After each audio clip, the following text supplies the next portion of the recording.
Alhamdulillah kita masih dapat menikmati masjid.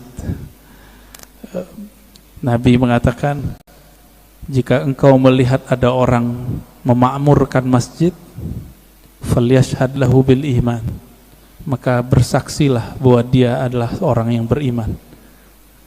Ini bukan insya Allah lagi, ini udah pasti. Dan perbedaan utama antara munafik dengan mukmin adalah berjamaah di subuh hari. Dan kita Allah bangunkan. Siapa yang membangunkan kita? Allah. Kita membaca Alhamdulillahillazi ahyana. Alhamdulillahillazi ahyana, kalau diartikan secara harfiah, terima kasih wahai yang mengembalikan hidup kami. Kalau kita nggak dikembalikan Pak hidupnya, ya ada yang mati, ya disebut orang COVID kayak jantung apa, itu nama aja. Tapi sebenarnya itu adalah kudrah iradah Allah yang berlaku. Bapak Ibu Saudara makan Allah, tema kita tentang Nur Muhammad ya. Nur Muhammad sallallahu alaihi wasallam, salah satu tema yang hari ini banyak orang menganggapnya bid'ah. Padahal ini adalah kajian ulama-ulama, baik yang pro dengan kajian-kajian ilmu qalbu yang kita sebut tasawuf, ataupun yang anti, baik ulama yang disebut salafi ataupun asy'ari sufi. Sebagai contoh, Imam Ibnu Qayyim tidak keberatan menyebut istilah ini dengan Nur Muhammad sallallahu alaihi wasallam. Apalagi Imam Ghazali, apalagi Imam Ibnu Athaillah Sakandari, pengarang Hikam, apalagi imam-imam sebelumnya. Ada seorang imam yang lebih awal semasa dengan Bukhari dan Muslim, bernama Al-Imam Al-Hafiz Al-Hakim At-Tirmidzi. Jadi ada dua Tirmizi. Imam Tirmizi pengarang Sunan Tirmizi. Sunan Tirmizi itu nama asli kitabnya Al-Jami' As-Sahih, kumpulan hadis sahih menurut Imam Tirmizi. Tapi nama kecil beliau ya Abu Isa, nama kunyahnya, panggilannya. Ada Tirmizi kedua, ahli hadis, ahli qalbu, bernama Al-Hakim At-Tirmizi. Sekampung semua mereka. Beliaulah yang mengemukakan istilah ini di kalangan ahli hadis, istilah Nur Muhammad sallallahu alaihi wasallam. Bapak Ibu Saudara makan Allah, masih ingat guru-guru kita dulu sering baca ayat Alastu bi rabbikum qalu bala syahidna. Masih ingat ya? Jadi Allah bertanya kepada semua ruh, wahai semua ruh, bukankah aku Rabb kalian? Lalu Imam Ibnu Katsir, murid Ibnu Taimiyah dan Ibnu Qayyim, murid Imam Salafi, mengatakan dalam sebuah riwayat yang dia nukil bahwa yang pertama menjawab itu adalah ruh Nabi Muhammad sallallahu alaihi wasallam. Ruh Nabi Muhammad ini disebutlah Nur Muhammad sallallahu alaihi wasallam.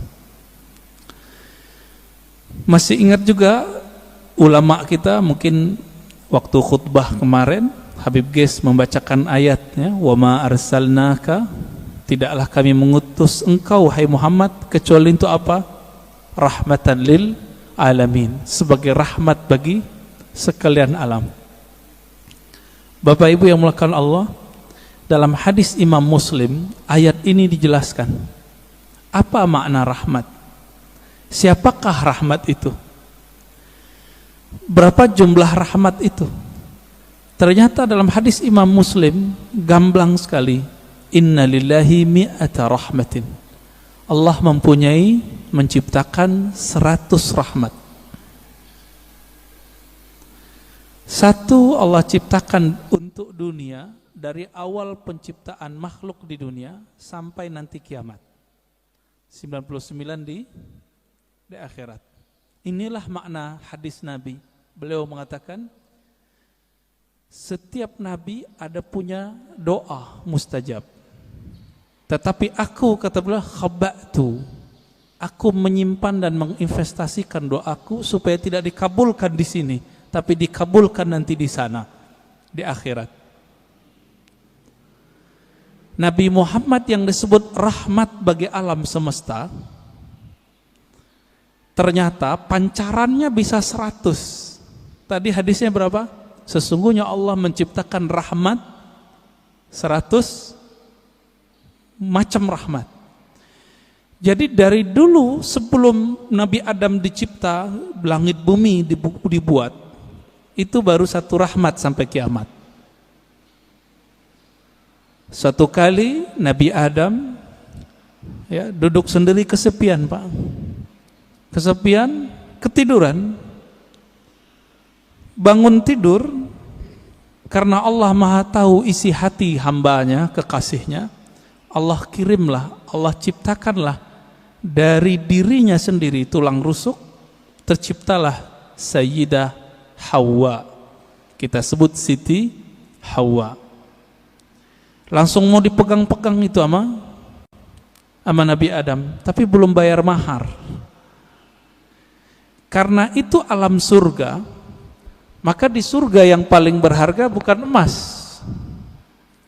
tapi mengirim salam kepada kunci surga. Siapa yang pegang kunci surga? Nabi SAW mengatakan, tidaklah dibuka, la yuftah babul jannah ala ahadin min qabli. Tidak pernah dibuka pintu surga kepada siapapun sebelumku, termasuk Nabi Adam. Bahkan sebelum Nabi Adam dicipta, jika belum ada Nabi Muhammad namanya disebut, itu nggak bisa dibuka. Akhirnya Nabi Adam melihat ke atas. Jannatul Firdaus itu di samping Sidratul Muntaha, luasnya tak terhingga. Dipandang ke langit, langit aras. Jadi langit itu ada dua, Pak. Ada langit yang di atas bumi, ada langit arash, disebut Illiyin. Baru dengar ya? Ada langit lagi di atas itu. Itulah makom para nabi-nabi nanti di sana. Ketika Nabi Adam memandang ke arash, terlihatlah di singgasana arash itu. Jadi arash itu artinya singgasana, istana. Terlihat di situ nama La ilaha illallah Muhammadur Rasulullah. Maka Nabi Adam ketika ditanya oleh Allah, mana maharmu wahai Adam? Beliau bersolawat kepada yang ada namanya, Allahumma salli ala Muhammad, atau di riwayat lain sallallahu ala Ahmad. Allahumma salli ala Ahmad, karena belum lahir fisiknya disebut Ahmad. Lalu dikatakan dalam riwayat Imam Tirmizi, Imam Al-Hakim Imam Al-Hakim An-Naisaburi dalam kitabnya Al-Musadrak, dan menurut beliau hadis ini sahih. Apa kata beliau?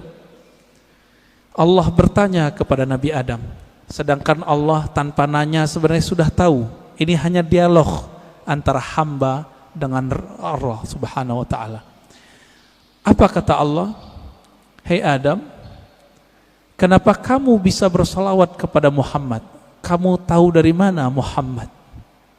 Jawaban Nabi Adam, ya Rabb, ketika aku memandang ke langit arasmu, aku memandang di situ ada nama Muhammad setelah namamu. Maka aku pastikan, aku yakini, pasti itu orang lebih mulia dariku. Lalu aku bersolawat kepadanya. Jadi lebih tua Nabi Adam atau Nabi Muhammad? Kira-kira lebih tua mana, Pak? Secara biologis tua Nabi Adam, tapi secara nur lebih tua Nabi Muhammad SAW.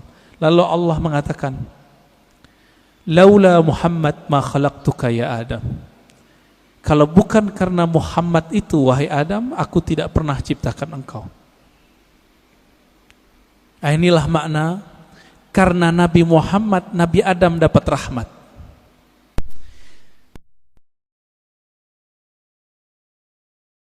bukanlah karena sholawat beliau kepada Nabi Muhammad, itu tidak sah pernikahannya dan beliau tidak dibolehkan menyentuh Sayyidatuna Hawa. Tidak ada kita hari ini. Jadi faham kenapa kita harus salawat, Bapak Ibu? Kalau kita faham ini, nggak mungkin salawat dikit, pasti salawatnya banyak. Berapa Pak salawatnya tiap hari Pak? 5 kali tak gitu ya, 5 waktu. Ya itu mah pelit itu. Orang-orang yang nanti paling gampang mengakses rahmatnya Nabi Muhammad SAW itu orang yang paling banyak berselawat kepada Nabi SAW. Ya. Jadi Nabi mengatakan orang yang paling dekat kepadaku aksarukum salatan alayya, yang paling banyak menyampaikan salam dan salawat kepadaku. Itu sebabnya ulama kita, guru-guru kita yang saleh, wali-wali Allah mulia, itu kalau salawat tiap hari ada yang 313 minimal. Sallallahu ala Muhammad, sallallahu ala Muhammad. Ada yang 500, ada yang 700, ada yang 1000. Itu bukan pembatasan. Ini mereka mendisiplinkan dirinya sendiri, minimal aku zikir sekian. Ada yang berzikir 10.000, membaca salawat setiap hari. Ada yang setiap nafas naik turunnya adalah salawat kepada Nabi sallallahu alaihi wasallam. Pantas enggak? Justru lebih pantas, lebih banyak dari itu. Kenapa? Darah ini mengalir itu karena ada salawat kepada Nabi Muhammad sallallahu alaihi wasallam. Bahkan kita mundur lagi. Suatu kali Nabi sallallahu alaihi wasallam menyebutkan dalam hadis Imam Al-Hakim At-Tirmizi, ketika orang menganggap Adamlah orang pertama, maka Nabi tegur orang-orang itu dengan hadis yang diringkas oleh Imam Al-Hakim At-Tirmizi dan Imam Al-Hakim, kemudian juga Imam Abu Nuaim dan lain-lain ya. Yang riwayat ini kita pakai riwayat Al-Hakim An-Naisaburi, bukan At-Tirmizi. Apa kata beliau? Nabi SAW bersabda, kuntu nabiyyan wa Adam baina ma'in wa tin. Aku telah diangkat menjadi nabi, sedangkan Adam belum tercipta, masih tanah dan air. Bisa kebayang Pak? Berarti Nabi Muhammad SAW sudah jadi nabi, alam semesta belum dicipta. Beliaulah alam pertama yang dicipta. Oleh karena itu dalam kalam-kalam ilhami yang didapat oleh ulama-ulama kita, ada dialog Allah Subhanahu wa taala dengan dirinya. Beberapa ulama mengatakan ini hadis. Saya teliti, ini bukan hadis yang bersambung. Ini hanya kalam-kalam ilhami. Apa kata Allah Ta'ala? Kuntu kanzan makhfiyan. Aku adalah perbendaharaan yang tersembunyi. Yang disebut dalam hadis Bukhari, Kanallahu wala syai'a ma'ah. Allah ada, tiada satu pun bersamanya. Rahasia, sangat rahasia. Lalu Allah mengatakan, fa ahbabtu an u'rafa. Lalu aku ingin dikenal, aku cinta dikenal. Jadi yang boleh narsis itu cuma Allah. Yang boleh suka popularitas itu cuma Allah. Karena Allah punya rahasia disebut kanzan makhfiyan. Aku ingin dikenal, fa khalaqtul khalqa. Aku ciptakanlah makhluk. Siapa makhluk pertama? Allah ciptakanlah apa yang kita sebut dengan tiupan pertamanya. Allah meniup. Ini jangan salah faham. Ini contoh ayatnya. Fanafakhtu fihi min ruhi. Aku tiupkan dari rohku. Allah menyebut zatnya, rohnya. Maka Allah menamakan zatnya dengan roh, ruh. Hembusannya itu menjadilah apa yang kita sebut sekarang dengan Nur Muhammad sallallahu alaihi wasallam. Tapi sebelum Nur Muhammad, Allah itu mengenalkan dirinya bahwa dialah Ahad. Qul huwallahu ahad. Jadi hadis kalam ilhami tadi semuanya ada di surat Al-Ikhlas ketika Allah mengatakan Qul huwa. Kenapa bukan Allah dulu tapi huwa dulu? Dalam tradisi bahasa Arab, kata yang zahir mesti lebih awal daripada kata ganti. Huwa artinya dia. Apa arti dia? Ini kata ganti. Allah nama yang zahir. Oleh karena itu Imam Abdul Qahir Al-Baghdadi, Imam Ahlus Sunnah mengatakan, kalau ayat ini dimulai dari huwa, bukan Allah, seperti ayat kursi Allahu la ilaha illa hu, berarti huwa itu bukan nama ganti. Huwa itu adalah nama asli Allah Subhanahu wa ta'ala. Disebut nama zahir juga Pak, nama yang nyata. Huwa itu bahasa Arab artinya dia. Bapak kalau sebut dia dalam bahasa kita, maknanya mirip dalam bahasa Arab. Saya bilang dia, orangnya tampak enggak oleh mata? Ya. Tadi saya ngobrol sama beliau nih. Kita cerita tentang Habib Qais, dia, beliau khutbah. Kelihatan enggak sekarang orangnya? Enggak, berarti tidak terlihat oleh fisik. Maksud dari kata dia, Allah itu tidak bisa dicapai oleh pandangan fisik, pendengaran fisik, semua yang berkaitan dengan indrawi. Itulah makna huwa.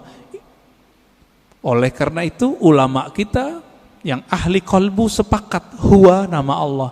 Jadi jangan heran nanti ketemu kiai-kiai Betawi lama, kiai-kiai Banten, kiai-kiai Jawa lama, kiai-kiai Sumatera, mereka berzikir hu Allah. Ya, hu itu surat Al-Ikhlas itu Pak. Bukan bid'ah, diambil ayat itu huwallah. Bid'ah enggak tuh? Ngambil dari surah Al-Ikhlas kok. Ya, kalau ada sahabat kita yang mengatakan bid'ah, mungkin pensyarahan ini belum sampai kepada beliau. Kitab-kitab mengenai ini banyak. Al-Ibda ya, fi madaril ibtida, itu menjelaskan perdebatan ulama tentang zikir hu boleh atau tidak. Setelah dibid'ahkan oleh Ibnu Taimiyah, dibalas oleh yang lebih senior oleh Ibnu Taimiyah, namanya Ibnu Athaillah Sekandari. Finalnya itu boleh, bahkan disyariatkan, masyru', begitu bahasa Arabnya. Jadi jangan terjebak di situ. Huwa itulah yang disebut kanzan makhfiyan, perbendaharaan yang tersembunyi. Coba lihat Bapak Saudara amakan Allah. Allah itu dalam surat Thaha berkata kepada Sayyidina Musa, "Hei Musa, innani anallah." Masih ingat? Ayat 14. Surat 20 ayat 14. Innani anallah. Sesungguhnya akulah Allah.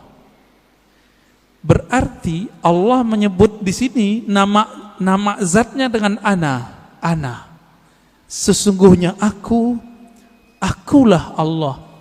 Maka Nabi Musa diperkenalkan oleh Allah dengan nama yang baru, Allah.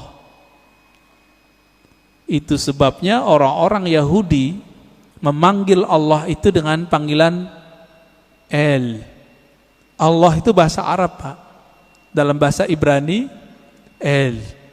Siapa yang menjelaskan ini? Ada tokoh orientalis dari Australia, tetangga kita, namanya Arthur Jeffrey. Bisa 19 bahasa Pak. Tapi sampai mati dia gak percaya Quran dari Allah.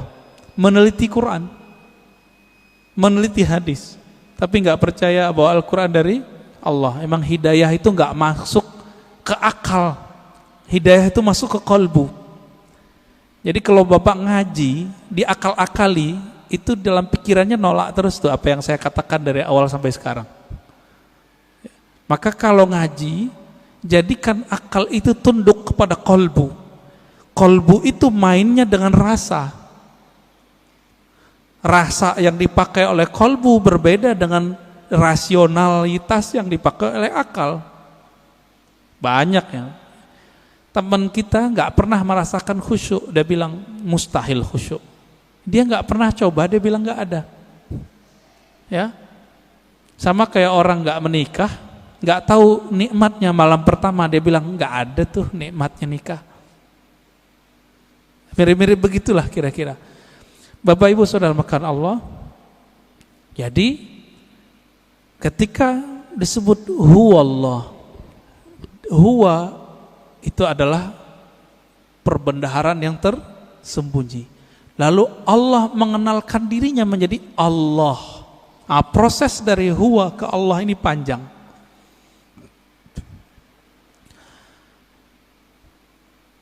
Karena Allah ingin dikenal, maka Allah meniupkan dari ruhnya. Tiupan inilah yang disebut dengan tiupan yang bernama Ahmad. Ya, Ahmad itu cahaya yang terpancar darinya disebut cahaya Nur Muhammad. Begitu ulama kita menjelaskannya. Inti dari Ahmad itu adalah nurnya. Maka sebagaimana disebutkan dalam hadis Imam Bukhari, innallaha yanzuru ila qulubikum. Allah memandang ke sentral jiwamu. Apa sentral jiwamu? Yaitu qalbu. Qalbunya Ahmad adalah Nur Muhammad. Maka Allah pandanglah nur itu. Pernah enggak Bapak Ibu saudara makan Allah, waktu dulu kita sekolah, kita dipelototin oleh guru kita? Keringetan enggak? Keringetan ya? Atau kita baru jatuh cinta dengan seseorang, terus kita dipelototin nama dia, beradu mata, keringat dingin Pak. Yang pernah jatuh cinta, ya mau jatuh cinta lagi nggak Pak? Ya, jatuh cinta tuh enak tapi capek, ya capek di jantung itu, deg-degan terus, ya. Tapi enak Pak ya, kayaknya mau coba lagi nih, berkeringat. Maka di saat Allah Subhanahu wa Ta'ala, sang pemilik ruh, sang peniup, memandang kepada hasil tiupannya yang bernama nur itu, berkeringatlah nur itu, meneteslah dari nur itu yang disebut 124.000 tetesan. Itulah rahasianya, filosofinya, hikmahnya, kenapa jumlah para nabi dan rasul 124.000. Hadis Imam Al-Hakim juga itu. Kok bisa 124.000? Ya ini dalilnya. Dalil rohaninya, dalil zawq qalbiyahnya. Yang Allah pandang apa? Nur Muhammad sallallahu alaihi wasallam. Yang itu yang Nabi Muhammad sallallahu alaihi wasallam mengatakan, kuntu nabiyan, aku sudah diangkat jadi nabi. Sudah dipandang oleh Allah. Itulah kenabian beliau. Inilah yang dikatakan beliau, aku sudah jadi nabi sebelum Nabi Adam. Inilah kata-kata dari Allah SWT, tidaklah aku utus engkau Muhammad kecuali rahmat untuk sekalian alam. Alam pertama itulah bernama alam, ya, tetesan itu, alam nur itu. Dan kabar gembiranya Bapak Ibu yang melakukan Allah, saudara, semoga kita termasuk bagian ini ya. 124.000 itu kan semua nabi dan rasul. Karena Nabi Muhammad mengatakan la nabiyya ba'di, tiada nabi lagi setelahku. 124.000 itu masih ada enggak? Masih. Tapi pangkatnya sekarang bukan seorang nabi. Pangkatnya adalah seorang wali. Ala inna awliya Allah la khaufun alaihim wala hum yahzanun. Tapi kalbunya itu warisan dari kalbunya para nabi. Inilah makna hadis al ulama warasatul anbiya. Ulama itu mewarisi nabi. Saya mau tanya Pak, kalau saya sebut kepada anak saya, kamu pewarisku, dia berarti keluarga saya enggak? Dia lahir dari tulang sumsum saya yang dititipkan Allah ke rahim pasangan kita. Lahirlah anak itu. Secara biologis dia berhak menerima waris biologis, waris fisik. Begitu juga siapa yang kecipratan nur ini, dia disebut pewaris para nabi. Dialah sebenarnya keluarga nabi. Inilah makna hadis Nabi. Ketika ditanya, bagaimanakah cara salawat kepada engkau hai Muhammad, hai Rasulullah? Apa jawaban Nabi? Qulu Allahumma salli ala Muhammad wa ala ali Muhammad. Katakanlah hai sahabatku, ya Allah sampaikan salam, rindu, sayang, cinta kepada Nabi Muhammad dan keluarga Muhammad. Jadi siapa keluarga Muhammad? Terbagi dua. Ada keluarga nasab, ada keluarga sanad. Siapa keluarga Muhammad sallallahu alaihi wasallam? Dua. Ini kan enggak Habib semua nih. Habib paling Habib Ges doang ya enggak? Ya. Habib fulan, ya. Mereka dapat kemuliaan menjadi Habib. Bapak menyesal enggak? Protes enggak kepada Allah? Kok enggak terlahir sebagai Habib? Protes enggak, Pak? Enggak boleh protes kita. Ya. Kenapa dia terlahir sebagai Habib, kenapa kita tidak? Itu ada rahasianya di alam tadi. Kenapa hari ini ada orang beriman, ada yang tidak? Itu rahasianya di sana semua. Kenapa orang sekarang ada yang jadi ulama, ada yang menjadi ubaru? Ya, Bapak ini ubaru Pak ulama? Ubaru ya, ubannya baru tumbuh maksudnya. Kenapa? Itu rahasianya di sana semua. Di sana semua, Pak. Ketika Allah memandang kepada Ahmad Nur Muhammad ini, yang dipandangkan nurnya. Nur ini kalau menetes ke dalam kalbu kita, makanya orang-orang ini akan rindu kepada Nabi Muhammad sallallahu alaihi wasallam. Akan rindu kepada yang meniupkan roh Nabi Muhammad sallallahu alaihi wasallam. Kerinduan ini yang tak terhingga, ya, nggak ada habis-habisnya itu. Inilah makna dari surat Zariyat, wa ma khalaqtul jinna wal insa illa liya'budun. Biasa orang terjemahkan nggak ada efeknya, Pak. Apa terjemahan biasa? Tiadalah aku ciptakan jin dan manusia kecuali untuk menyembahku. Wah, itu mah biasa terjemahannya. Kita terusin. Menyembah itu artinya menjadikan diri kita budaknya. Menjadikan diri kita manut kepadanya. Bapak, maukah mengikuti seseorang yang kita nggak kenal dia? Mau nggak? Mau nggak? Nggak mau. Kenapa kita nggak mau? Ya, gue nggak kenal, ngapain ikut kan gitu. Yang saya ikuti, yang saya kenal bahwa dia mempunyai wibawa kepemimpinan, wibawa apa tertentu lah. Kalau nggak kenal, untuk apa? Maka makna liya'budun, tidak aku ciptakan jin dan manusia kecuali untuk menyembahku. Ibnu Abbas, ini saya sering sampaikan, mengatakan ya'budun artinya mengenal aku. Tidaklah aku ciptakan engkau jin dan manusia kecuali untuk mengenal aku. Orang kalau kenal Nabi Muhammad baru mencintai Nabi Muhammad. Orang kalau kenal Rabbu Muhammad, pencipta Nabi Muhammad, baru menyembah Allah Subhanahu wa ta'ala. Kita karena memandang kekasih kita, pasangan kita, kita jatuh cinta kepadanya, lalu kita siap bersamanya, kita siap menghabiskan apa yang kita punya untuknya. Ini nggak kenal Allah, pantas susah tahajud. Nggak kenal Allah, pantas susah baca Quran. Nggak kenal yang nurunin Quran, gimana menikmati surat cinta dari Allah? Setiap Allah mengatakan, ya ayyuhallazina amanu, itu panggilan cinta, Pak. Hei orang-orang yang percaya kepadaku. Itu panggilan cinta itu. Ini tanya nih bapak-bapak yang dulu belum ketemu handphone, jatuh cinta dulu kirim surat sama kekasih. Gimana Pak? Baca suratnya gemetar nggak? Gemetar. Ibu-ibu tanya di belakang, dapat surat cinta pertama bisa nangis loh.